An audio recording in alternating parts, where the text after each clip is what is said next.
Hi guys, welcome back. So today I've got another minimalism video for you, and I'm going to be telling you 18 things that you can easily declutter in 2018. These should be really a no-brainer, but sometimes it just helps to get that inspiration on how to declutter and how to minimize. By the way, if you're interested in the makeup that I'm wearing, I do actually have a tutorial for that. It's my nude, no makeup look, very sort of minimalistic makeup. Kind of actually fits with the theme of this video. So I'll have it linked in the info card. You can click the little I in the corner, and I'll also list it below this video with a link so you can go and check that out after if you're interested. So let's get started. Number one, magazines and books. Magazines are things that we tend to hoard, but honestly think about how often do you reread an old magazine or an old book. If the answer is that you don't usually tend to reread old things, just get rid of them because honestly it's just going to clutter up your space. Number two are kitchen utensils.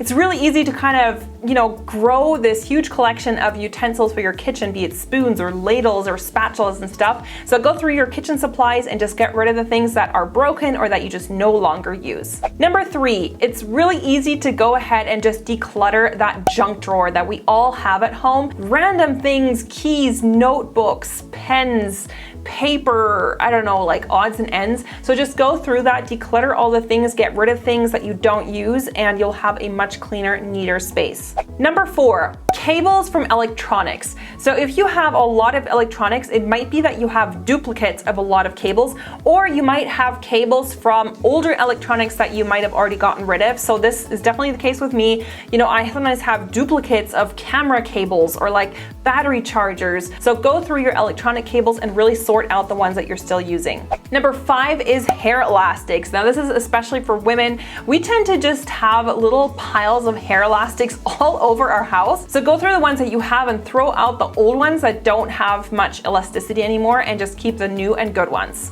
Number six, this should be quite obvious, clothes that just don't fit or that you just don't wear anymore. It's really easy to start to get a very cluttered closet because we're always shopping and buying new things. A lot of things we might not actually be wearing anymore. So just take that time, sort out your closet and donate all the clothes that you're no longer wearing, or you can reuse them and make them into like cleaning supplies, cut up old t-shirts and use them to clean your house. Number seven is kind of related, is to go through your sock and underwear drawer. Especially with socks, we tend to have a lot of like uneven socks that don't match up. I don't know where these socks go. Can someone please explain where all these missing socks end up? Go through the ones that don't have a pair and just get rid of those. Number eight is your jewelry collection. So if you have jewelry, be it fine jewelry or costume jewelry that you're just no longer into, think about maybe donating or selling some of your more finer pieces because there's no point in keeping all this jewelry that you're probably not into anymore. So just go through it and get rid of the stuff that you don't like anymore. Number nine is to go through all your cups and glasses in your kitchen and chuck out the ones that are broken, maybe that are chipped, or just the ones that you're not using. I tend to sort of accumulate mugs, and I've kind of stopped buying mugs altogether because I have so many. So go through your mug and glasses collection and just get rid of the ones that you're just not using. Number 10 is kitchen appliances. I don't know about you, but I definitely have purchased some kitchen appliances in the past that I really do regret purchasing, and I just never end up using them.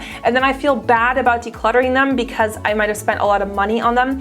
But in the end, if you're just not using these kitchen appliances, sometimes they take up a lot of space because they can be kind of big and clunky. So think about maybe giving them to a friend or donating them on to charity. Number 11 is shoes. We as women tend to accumulate quite a big shoe collection. So it's time to go through your shoes and see which ones you're just no longer into, maybe some that have just like totally worn out or just have holes or whatever. So just go through it and donate all the shoes that you are no longer liking but can still be used, and the ones that are just like old and broken, just toss them.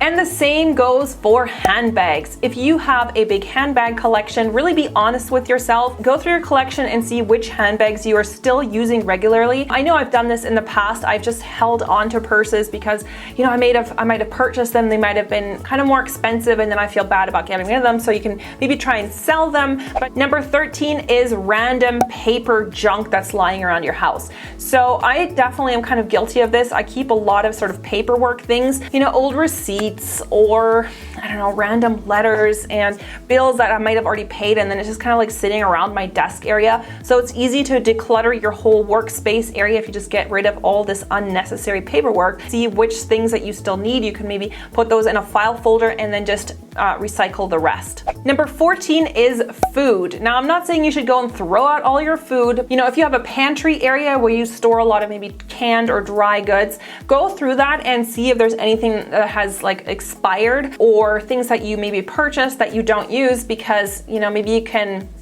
pass it on to somebody. What can happen is if you have like old dried flour or things like that, actually insects and bugs can get into that, and especially if you're not using these things up rapidly or if you're not storing them in airtight containers, you could actually have a little infestation in your pantry area. In the future, try to think about your food purchases so that you're not causing a lot of food wastage. Number 15 is the linen cupboard. I would sometimes buy new bedding or new sheets or towels or whatever, and then I wouldn't throw out the old stuff, so I would just kind of keep everything, and then I just wasn't using that old bedding anymore, but I still held onto it for some reason. So you can definitely repurpose old bedding and towels. You know, you could donate them to the Salvation Army, you could use them for drying off your pets, but if you don't really have a purpose for them, then just get rid of them. Okay, number 16 is old Christmas decor. So Christmas is now past, so this is now a really great time to go through all your Christmas decorations, because you probably know what you used now very recently in December, so you can go through it and see which of those decorations you actually pulled out again this past year. And if you didn't use them this Christmas, like think about, are you really going to use them next Christmas? And these are things that are great at charities. I know a lot of people cannot really afford to buy a lot of Christmas decor, so why not pass that on to someone who's a little bit more needy? Number 17 is manuals for electronics that you own. These things are just kind of pointless because basically nowadays you can download any manual instructions from the internet for all your electronics goods. All you have to do is go onto that manufacturer website, look up the model of whatever, you know, electronic you purchase. Pretty much always be a manual that you can download. So this goes for printers, cameras. So these things are just like cluttering, and they're usually big and clunky, so just get rid of all those old manuals. All right, and number 18 are old textbooks from school. So if you attended college or even, you know, university, high school, whatever, you might have old textbooks. I know personally, textbooks for school were super expensive. Oh my gosh, like how much money I had to spend on books, but I ended up like keeping them because I thought, oh, this is really like important literature that I need to hold on to. The fact is that I never really went back to those textbooks unless you're maybe like a lawyer and you need specific law books or I don't know to reference. Are you really going to go back to your old textbooks and read them? Probably not. So think about selling them to a university bookstore. Sometimes they will actually repurchase back old course books if that course is still current, or, you know, just declutter them. So those are the 18 things that are easy to get rid of in 2018. I hope this has inspired you guys to start decluttering. If you want to see more from my minimalism series, I will have it linked right now. You can check out some more videos around this topic. Don't forget to subscribe, and I will see you guys in the next video. Bye, everyone.